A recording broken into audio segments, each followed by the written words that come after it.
says that he didn't get his time. And again, Joe Biden had 13 minutes and 19 seconds. So when you look at the differential, I can understand where he's coming from, even if he's making a mistake. Terry, what do you think? What do you think about Yang? Well, let me throw some theories Okay, what are these here theories that you want to throw in about Yang? Because like I'm looking at the time disparities, and I really think that he may be on to something. He's saying they were unplugging my mic. Terry, what's going on? in here. Well, two things to think about. Politicians have to have funds to run their campaign on, right? Right, Which means you have supporters and backers, right? right. So depending on the amount of money you got poured into this, is how much money you can pretty much, cash moves everything around you, right? Cream. So the most money is actually behind Uncle Joe. Correct. Andrew Yang is actually running on a very low grassroots budget. Correct. So you got to pay to play is one way to look at it. Right. So that could be why why he received such a low turnout as far as actually being able to speak. But I'm also thinking that his agenda is so anti-politics Okay. and he's stirring things up. And I actually, I mean, it's very interesting to hear what he has to say. He, I want, really do he, find it he very wants to interesting. give away $1,000 a month to everybody over 18 in the country. Yeah, of course, you got everybody's attention, but here's the thing: who is going to pay for it? Taxes. Well, taxes, or what a lot of people, what they're saying is they're going to charge corporation taxes because they're saying that the corporations are getting away He with just lost. paying minuscule taxes and this, that, and the third. He just lost a major vote already. Well, see, okay, and that's what I was going to tie it into was the voters, Yeah. because I was going to talk about this. I always hear people say, "Why don't millennials vote? Why don't you kids, anybody, if you are under 40, you guys are just messing up the democracy." Now, wait a minute. We also have to keep in mind that we have now, okay, so millennials. I was just educated on this by my own kids. All my Okay. kids are like 25, and my daughter, my youngest daughter, will be 21 this month. So with that, I've realized that there's a difference between there's millennials and then there's Generation Z. Okay, Generation Z. Now, what's that? That's Educate me. the new millennials that are out there now. Okay. So those and the first wave of the Generation Z is actually starting to turn 21, and they've reached the voting. Okay, so we just call them the youngsters. Yeah, the youngsters. Okay. Well, I think they might be on something that we're not onto. First of all, they're actually looking into this information thing, and the information age is a beast, man. All this type of stuff has become available, but there's other things that they lack in the place of that. So, but with that information being taken in, they're looking at the old regime as a whole. Okay. Old ideas, old thinking. Hmm. The government has been around for what, over 300 years, Yes. Yes. and we are still not getting it right, according to them. Yes, especially to the kids, and they have information coming at them 100,000 miles a second, Yeah, and they're looking at things differently. yeah, And my tie-in was this: Andrew Yang. Okay, he's somebody who appeals to, would you say, Generation Z, yeah. Generation Z. Generation Z, Generation X, millennials. And when he comes on and he says things like, "They're unplugging my microphone during the debate," so for the millennials, the Generation Zs, the younger people, it looks to them as if, here we go, politics as usual. And Right. so it just looks like the establishment playing their old games again. Yeah, And so, kind of like the New England Patriots. yeah, looking at the playbook, Yeah, find di- a new way to cheat every time. every time deflating balls. Yeah, And so in this information era, and we have these kids, they like, we're not playing no games. We don't want to hear nobody who's inauthentic. We want truth. And when they get a hint of inauthenticity, big words today in the morning, inauthenticity, that's when they just tune out. They say, you know what? I don't want to vote. We already, okay, if you're going to unplug Andrew Yang's microphone, How crooked is this going to be? What is this process really going to be? And it makes them tune out. Okay, well, that's a good interesting point right there. At least it's acknowledged up front that it is crooked. Politics itself is crooked. There's an age-old, at least from all of my life, I've heard this phrase going on both sides. You got to pick the less of two evils. Oh, and I think that's the problem, Terry. I think people don't want no more evil. I think the younger generation don't want to choose between evil A and evil B. You see, I think, You wipe them both out, and nobody's paying attention to evil C, well, which is the independence. evil C, we never get a chance to see an evil C because evil A and evil B tells everybody that there's no chance for evil C. And if you vote for evil C, then you're just electing evil A. Right. And so what that does is, again, I think things like that, those slim choices also are the reason why people don't want to vote. You get people, they get so disillusioned with politics. Here, for example, we're talking about the debate. We already talked about Andrew Yang's lack of time to speak, and not even to speak. He was mad, Terry, that he didn't get time to butt in. Right. He wanted his butt in time. I want to display these elbows. I want to do my Yang thing. Well, that means he needs to learn how to be a bit more aggressive for the next time. He's even if he makes it to this. Okay. You know, if he makes it to the next round, you got to be aggressive, and that's the whole thing. And if I were to give advice on that, it would be that you have to look at these guys are out for the same thing, so you got to draw blood.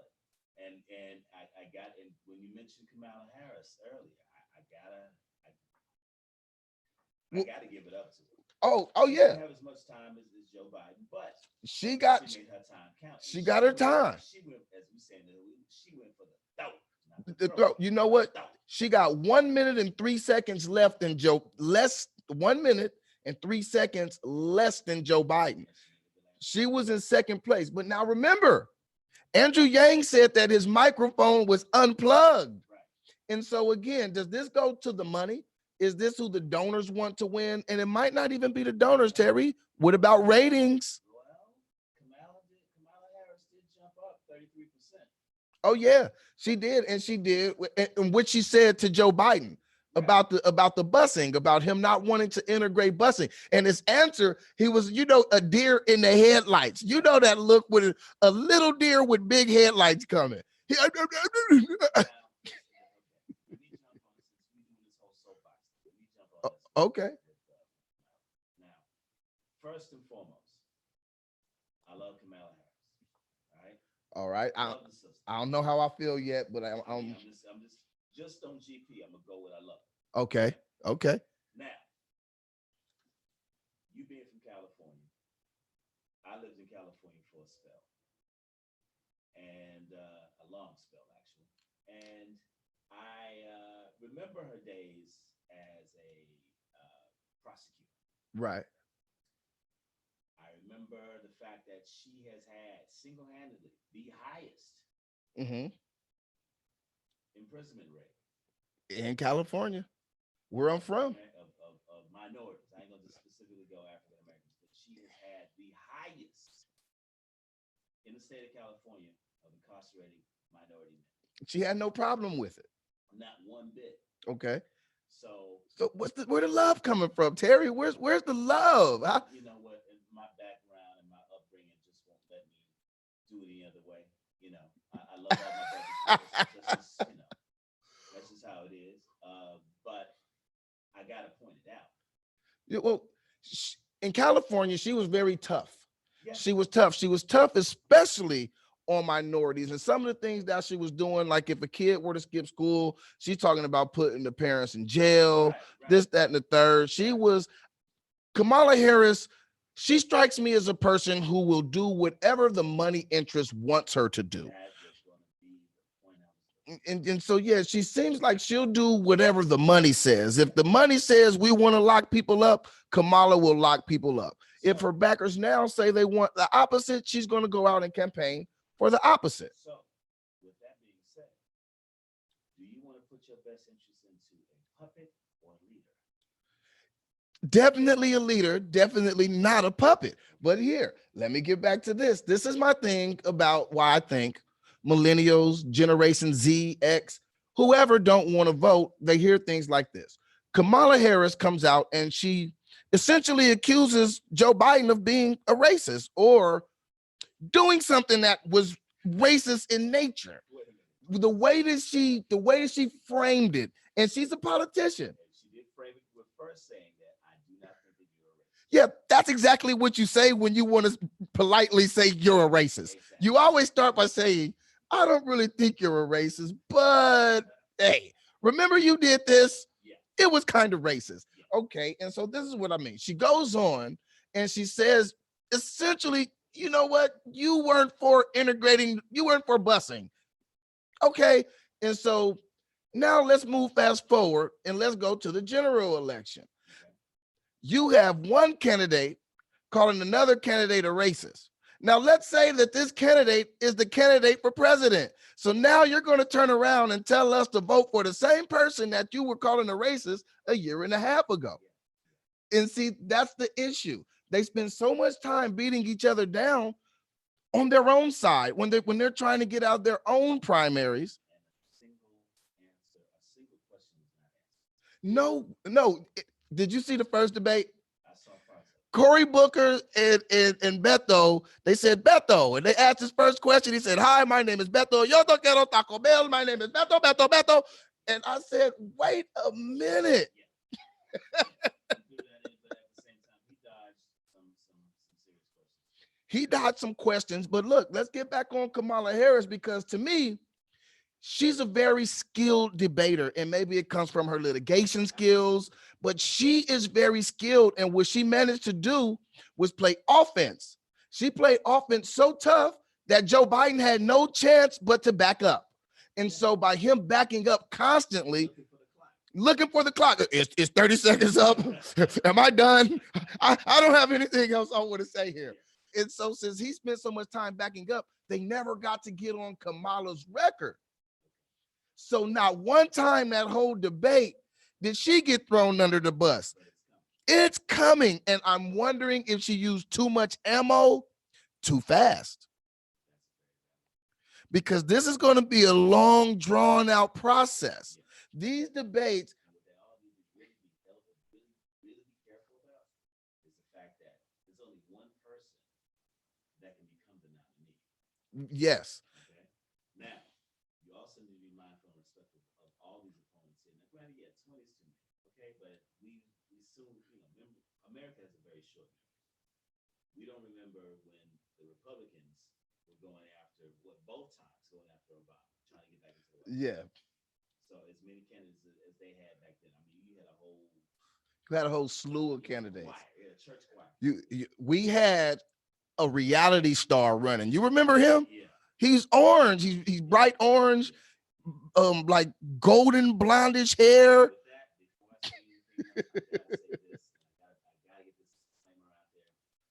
The views displayed on this show are not those of management, staff, and the radio station as a whole. Okay, so they do not fall in line with the ethics of KHSS. So I just want to put that out. This is just Tyrone bumping his gums. You better call Tyrone. That's fine, and I'll bump with you. See, but I gotta throw this in there to say this. I've learned that America has become so misguided, Mhm. blinded. It's really it is smoke and mirrors. Yeah, very much so. And the truth is something that it's one of those things that it's the truth that actually is, or the truth you conjure up. Hmm. So America tends to fall for the truth that's conjured up, Right. and that troubles me. That bothers me. That scares me for my children. It is somewhat disrespectful to me being a veteran myself. Yeah. So there's something to think about when it comes to people, my fellow veterans who have served and actually walked up on the line to serve and represent this country. You got people up in the White House and on Capitol Hill, just in Washington D.C. period, Right. Ivy League schools, Playing games. bone spurs, and all these other excuses to make that you can make all these decisions for this country. Both Spurs would go golfing every 2 days. Every 2 days. Yeah. Go figure. Stomping for president in your late 70s Yeah. with no problem. And that's another point. Bone Spurs. America, wake up. Read, read, read. Look at everything objectively. Look at everything for what it actually is, not for what someone is feeding you to, information to. Mm-hmm. Learn and research some things on your own. And that way you can find a better candidate. Now, if I had to give my personal opinion, I have appreciated Bernie Sanders for the past 8 years. Okay, so you feel the burn. I do feel the burn. Okay, you feel the burn. How you gonna pay for it? Same question. But my only problem with Bernie is the same problem I have with Joe. They're too old. So your problem with Bernie and Joe are they're too old. Now somebody's gonna say, "Hey, T. Franks, that's ageism. Okay, that's ageism. That's ageism." You know that the silver haired guys, they got a right to run too. They got a right, they do. But here's the thing: I don't want to sit up here and have all my energy focused on my next president, my candidate, and the idea. Now, granted, and they got the world's best health care. Right. They will probably keep him hooked up to an IV or a Sears diehard battery just to keep him around Forever. forever. Right. At least for 4 years. Right. But at the end of the day, I just can't see. I mean, you've had your day in the sun. You've had your day to play. You've had your day to season. Right. Okay. So America needs to make a change. I do think that we do. America is still. We're coming out of the incubation stage. Okay. So with that, we need somebody in prime, ready mode. We need to think about the fact that all these jobs are being outsourced. We need to think about the fact that our manufacturers, our resources, our natural resources that we have in the country, that we can really use our advantage. So you're saying we need some fresher ideas. Yes. We need some people with a little more elasticity in their skin still. With Since I've been a voting age, I first voted in the national election back in 1988. Okay. I turned 18. Okay. So I have watched and paid attention to topics like abortion. It comes up every 4 years. I don't understand why a bunch of men get to vote on a woman's issue. You have no place to tell a woman what to do. Right. Well, Congress is mostly men. Right. Congress and Senate traditionally have mostly been men. Right. But it still gives them the right to actually say what to do with it. Well, I don't think they have the right to. I just think that's what they're doing. They're bogarting with their decision making. And second to that, you want to be pro-life, pro-choice. Okay. Again, the same question I asked earlier. Who's going to pay for it? Again, they're going to say tax the upper class, and they're going to say tax to corporations. But again, you got to look at the downside of that, because corporations are going to say, you know what, if you guys start taxing us at a higher rate, we're laying people off, or we're going to get up out of here. We're going to go to another country and we're going to pay cheaper. So there's adverse effects either way it goes, because if these companies get to leaving, you might get free healthcare, but you might have to find a job. And so, you have to figure out where's the balance going to be. And I feel a burn at times. I don't know if I feel a burn. What did Chris Matthews say a couple years? I feel a tingle sometimes. I feel a tingle, but I don't always feel a burn. I'm still trying to feel him out. We have a long time. And right now, this is the time in the political season where they give all these lofty things. And then you have to remember that they have to get past a Senate. They have to get Congress. They have to get these things passed. They got to get them through. And it's not always that simple. Right. It is not always that simple. So it's just like when we were kids. If I ran for a student council, if I ran for president of the third grade, I'm going to say, you know what, guys? Now listen, every day we're going to have pizza, hamburgers, and Jell-O. We're going to have candy. And when you go home, you know what you're not going to have to do? You're not going to have to do homework. But we have to get that past the parents. We have to get that past the teachers. We have to get that past the school board. And it's sort of the same thing right now. They're just giving out pizza. Everybody's getting pizza. You want a pizza? You get a pizza. You don't want homework? You don't get homework. They're saying things that I don't think will ever pass muster. They they asked, go ahead, what'd you say? No, there's something to in the midst of that of selling what you want versus giving you what you need. Mm-hmm. That is something that I feel that most Americans aren't really interested Hmm. Something they need. You don't in. think that What I want, okay. I don't, you know. Give me Oh what you well, need. to what I need. So give me what I want, but not what I need. And everybody's like, I mean, we're a selfish age. We're selfish. Call it like it is. Well, I always say I think people only care about what happens inside of their front door. Yeah. Between their front door and back door, that's where your heart lies. What happens outside is just something people talk about on social media. People don't really necessarily care. That's why I think also when it comes to voting and when it comes to, we're talking about the Democrats right now because they've had their debate. When it comes to the Democrats, they have to watch out because a lot of people don't tell the truth about how they're going to vote. A lot of people are voting their pocketbooks. And so I think that they have to be a little more careful of all the lofty things they're throwing out and reassure people that their pockets are going to be stable. Specifically pointing out we're known, especially African American community, we're known for being a democratic voter. Yes. I'll admit that I grew up being that type of voter. Okay. Simply because that was passed down, information that was passed down until I did my own research. Now, I found something that was really interesting when I ran across the first Black Republican I ever ran across in my life. Okay. Our conversation, our whole debate just made me think about a number of things. You had to think about what works for you economically. Socially, no one really cares about it. I mean, it sounds great in theory. Mm-hmm. It's a wonderful join hands with your brethren and sing kumbaya type of moment. Right. It's wonderful for all of that. But at the end of the day, it comes to dollars and cents. Dollars and cents. If they don't make dollars, they ain't gonna make a damn bit of What did sense. James Carville say? It's all about the economy, stupid. It is. It's all about the economy, It's all about stupid. it. Absolutely. And that's what Absolutely. people worry about. So at the end of the day, when you are trying to make sense, Literally trying to make sense. yeah, you know, or as these young folks say, that trying to get my coin.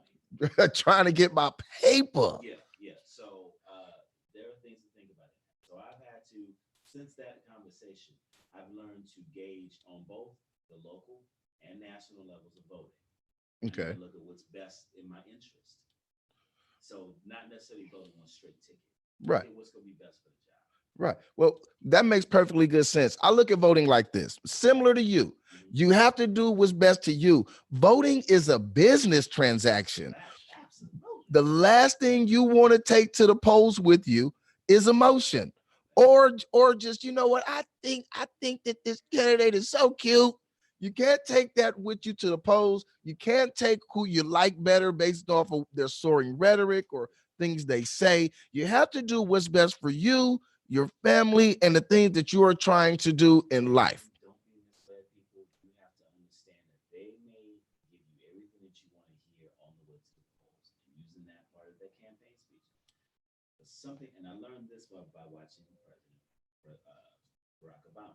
When he won the election on election night, I watched how all the stuff he kept saying prior to that, how things were looking, looking very promising. Like this was the dawn of a new era, things were about to change. Then he won. Yeah. And then right after he won, he walked out of a room. Yeah. That was entirely different. As soon as he won. The moment he won. The moment he had a tap on the shoulder. Mm-hmm. I'm gonna be sorry to have brief you down. It came down to briefing. Yeah, we're gonna fill you in on all these things that we couldn't tell you 5 minutes ago. Exactly. So now that you know this classified information. Now what? Yeah. So, now what? You know, there's something that I've always noticed about presidents and those who hold the office. That information that you're getting will make your hair turn gray really quick. Yeah, Obama did go in with a nice nice head of dark black hair, and he came out with Snow White. Yeah. You know, Snow White, when he was up there singing, I know he was like, I can't wait to be gone. He really wanted to say, sitting by the dock of the bay. I'm ready to get out of here. And I know that's what he was thinking. Barack Obama went through a lot. Whether you agree with him as a president or not, some of the vitriol he got was just uncalled for. And then also, again, when we were talking about not voting, remember when Barack Obama was elected, you had Mitch McConnell and you had some other Republicans meet at a restaurant across the street and declare that they were going to make him a failed president. So when you have a party doing that and then they do anything to obstruct the policies that are going through, you try to nominate a Supreme Court justice and they stall the nominee for over a year. So if somebody had all of their pride going into this and all of their hope, and they were really hoping for this change, but even the other side do their best to marginalize it, it makes people say, you know what, I don't want to vote anymore. This process doesn't work. See, it isn't so much the presidential office that you need to be focusing on. Okay. You need to be, and I'm just gonna put it out there for myself. This is my view. You need to do everything you can to vote Mitch McConnell out. You got to do whatever you can. Well, yeah, Mitch McConnell, it don't matter if you're a Republican or a Democrat. Mitch McConnell he's dangerous. He's but you know what? One thing I got to give old Mitch is politically savvy. Somehow he pulls off things when other people can't. The Republicans, for some reason, just fall in line. Whatever he does to get on them, whatever he is, if he had people following everybody and he got a dossier full of information, whatever he does works. Whatever he does works. And then this is what I noticed about the Republicans. And again, going back to another reason why I think people are disillusioned with voting. They're seeing the things that are going on. They see things that Republicans know are wrong. They know that are wrong. And they do absolutely nothing to change it. Not only do they not change it, they encourage it. They deflect from talking about it. And they make it as if you do talk about it, you're the one with the problem. You see what I mean? They will throw mud at you and get mad at you for being dirty. It's a dirty game. And it just makes people from a distance say, why would I want to deal with this? I can say you don't have a voice. You don't have any form of power. Number one, vote wisely. Correct. Vote smart. Okay. And I know you hear this whole phrase of in the age of the woke age. Oh, the woke age. We got to do a show on woke. Yeah. Really examine what woke really is. It's become a bludgeon now. Oh, yeah. To bat other people upside the head that you don't agree with. Use that word in a short amount of time. We use it. So keep in mind what you're looking at in this age of being woke. But you really need to look at my grandfather was a wise man. Okay. Had just a 10th grade education. My grandmother had a 3rd grade education. Two of the wisest people I ever met in my life. Okay, because they passed out so much wisdom to me about simple common sense things. They gave you the game. Exactly. Okay. So my grandfather said this to me: ignorance can be fixed. Okay. Ignorance could be fixed. Ignorance truly can be fixed. Think about it for a second. Yeah. If you don't know, ignorance is the lack of knowledge. You could find knowledge if you want to find knowledge. Okay. Right? So ignorance can be fixed. Okay. Stupidity means you know that. Can stupidity be fixed? No. You made a choice to be stupid. Information that you knew was right or wrong. Right. You chose the right. Right. Yeah. So yeah, definitely. That makes a lot of sense. You know what? Father is a wise man. Ignorance can be fixed by picking up a book, seeking the information, seeking the knowledge. But again, we have to be careful nowadays. We have so many things coming at us. Now we have people, now that we're talking about the whole woke thing, a lot of woke people are woke based off of memes and news that's not true. So you are meme woke. So that means you need to consider your source. Exactly. That's my point. You have to consider your source, check your sources, vet your sources, and make sure that your sources are reliable. A lot of people will put things out there. You'll look at a you know how people share links of newspaper articles, and you look at the title or whether it's from the Buzzard Gizzard News, and you look at it, you're like, is this even a reputable site? But people don't care. They'll put it out there, and these things get perpetuated and perpetuated. Right, exactly. So really consider the source. So there's something I'm gonna ask you in the next 8 minutes. Okay. Who do you see in the debate that you watched in the Democratic debate as the least effective? Ooh, as the least effective, that is a great question. I would have to say Yang was the least effective. Okay, He- but it was the least effective due to, we already knew it was due to the lack of time that he had, but was his message. Well, I think his message was kind of least effective because he tried to tie everything in his little bit of time to his plan. They asked him about the environment and climate change, and he said, "Well, if everybody got $1,000 a month, then that would take the pressure off of people's neck, and they would care more about climate change." Well, that's a very vague, general statement, and so he didn't really break that down to let us know how.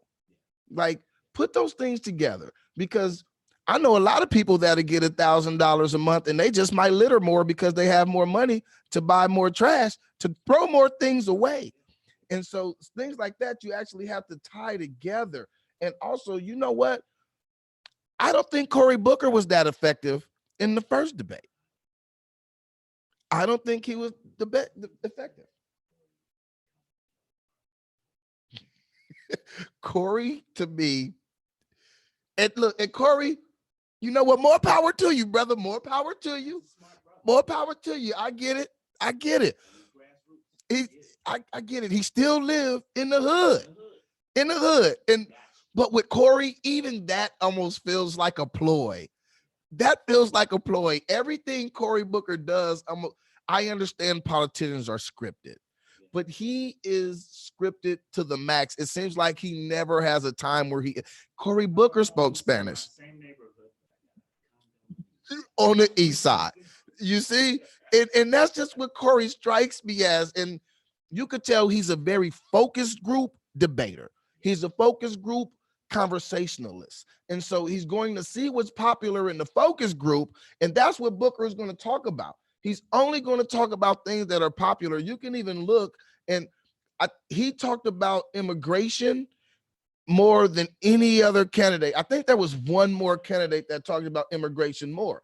And I'm not saying that that's not an important topic, but I'm saying he spoke about that more than anybody except Castro. And I'm looking at it now. So it was Castro, then Booker. Since he was mayor of San Antonio. Julian Castro. Yeah, I've had my eye on him for a number. Okay. Smart man. He actually helped turn the tide and economically for San Antonio. Okay. He brought a lot of jobs there and made some things happen. He is somebody I have been watching. Beto. Oh, Beto and Booker, they're the same to me. I like Beto, but something always makes me feel skeptic. He reminds me, on one hand, he reminds me of something that's very Kennedy-esque, if you will. Yeah, is it his posture, the way he stands, his era that he's learned to have about himself? He looks very youthful. Yeah. And it doesn't hurt that he actually is in pocket and good friends with the Kennedy family. Yeah, yes. You know, which we all know is one of the richest families in America, period. Right. It's just something I haven't put my finger on it yet, but there's something about Beto that just has me kind of cautious. Just something. You know, Right. guy, Right. just something. Something about Beto. I think Beto as well. When I see him, he's very scripted. Yeah. Remember when he was running last time, a couple months ago, he did that whole tour. They were driving through Texas. Every time they went to Whataburger, they turned on the camera. I stopped at Whataburger this morning. I didn't want nobody to see because I was scarfing down my food. I didn't want to talk. I didn't want no cameras in my face. I didn't want no phone calls. I didn't want to do nothing but eat. That's it. And so when I say scripted, Beto is extremely scripted. Beto, I always pay attention to this in debates because I love the art of debate. And so I pay attention to how certain people style. And I always look for the first person that come up with the story about when they were on the campaign trail and they met the 13-year-old out in El Paso, and that 13-year-old told me about this, that, and the third. And when I think about that 13-year-old, he was the first person to do it, and he does it often. And he does that to deflect from actual questions. They will say, Beto, what do you feel about foreign policy? Well, I met a teenager out in Odessa, Alejandro out in Odessa, tocaron más, Alejandro, and he really made me feel a certain way. He won't answer the questions, but he'll go straight down memory lane in a second. Ah, yes, these fibers. And but again, going back to all that, I still feel as if a lot of these reasons are the reason that people don't vote. And so I'm not saying that they shouldn't vote. I think people should vote. Voting is very important, especially on a local level. Always where it starts. And I encourage people as well to pay attention to your district attorneys. A lot of these things that go on in a community, a lot of the time when you feel someone isn't being held accountable for something they do, we see all these police shootings. We see people get away with things that we don't feel as if they should get away with. And we never look at the person who actually let them get away, which is the district attorney. So you could be mad at the officer if an officer does something. Let's say an officer discharges his weapon and kills somebody, and we feel, this person was innocent. This shouldn't have happened. The officer doesn't decide not to charge himself. The officer doesn't just say, hey, I'm not going to charge myself. It's the district attorney who says, we're not going to charge him. We're not going to convene the grand jury.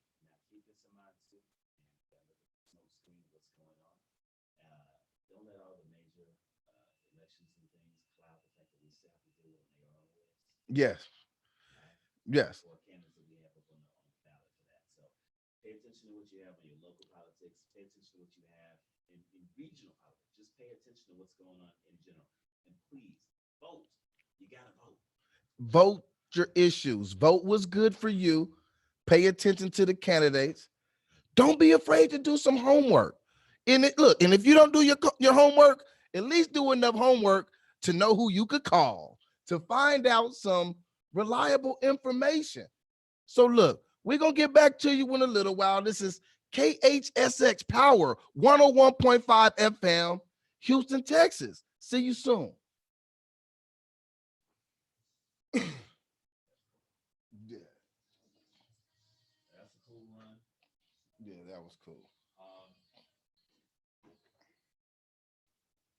What I'd like to try. How do you normally set up your format? You normally write out what your topics are going to be, Mm-hmm. and points to touch on? Yeah. Okay. Hi. What's up, Terry? How you doing? Good morning. I was listening to the show. How's it going? So that's what's taking the place? No, that's actually someone who was filling that time, and I was actually training him in the process. Okay. Yeah. All right. How you doing? I'm good. How are you? Tyrone Irvin. All right, fine. How you doing? Nice to meet you. Good meeting. I saw you the other day sitting. Oh, yeah, sitting over there. What you think? Oh, good. The topic is good. Very few people are astute. They don't politics deal with the housing, healthcare, all of it. That's pretty good, Terry. I was listening to y'all coming in. Real good. Real good. You think it's gonna take this spot, Terry? It would be good. I think it would be to have this spot on, and then we can put on the recording that for Larry. Okay. With this, and it's basically 2 hours of information right before the chop shop comes. That's good. That's good. What about Dr. Washington? I know Cohen, I saw Cohen email. That's supposed to be. Because he is a policy maker at the state legislature. That's supposed to be Saturday. That's on Saturday. Yeah. Okay. But this is good. I like the idea you're doing that.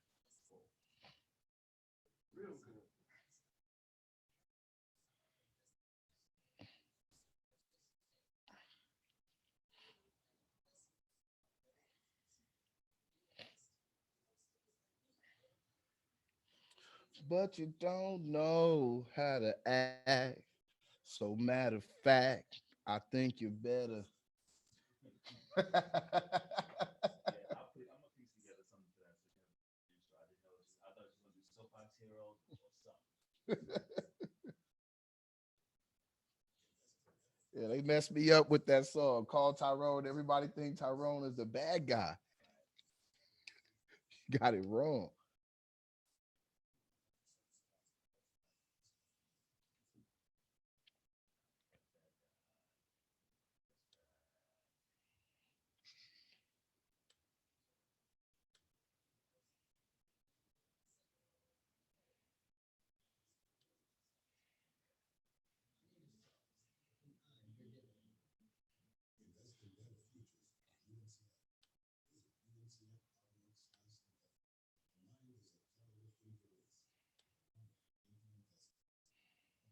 Yeah, I found the George coming in for chop shopping. You're listening to KHSX. Power 101.5.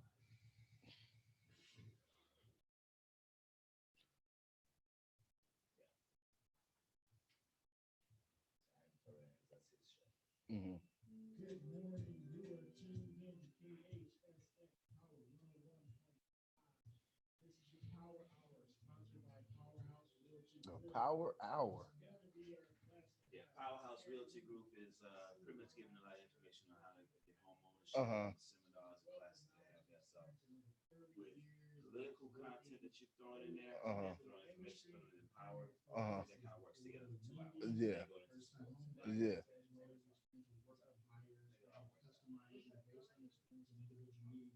And we are blessed to have Miss Newman in the house today. How you doing, Carrie?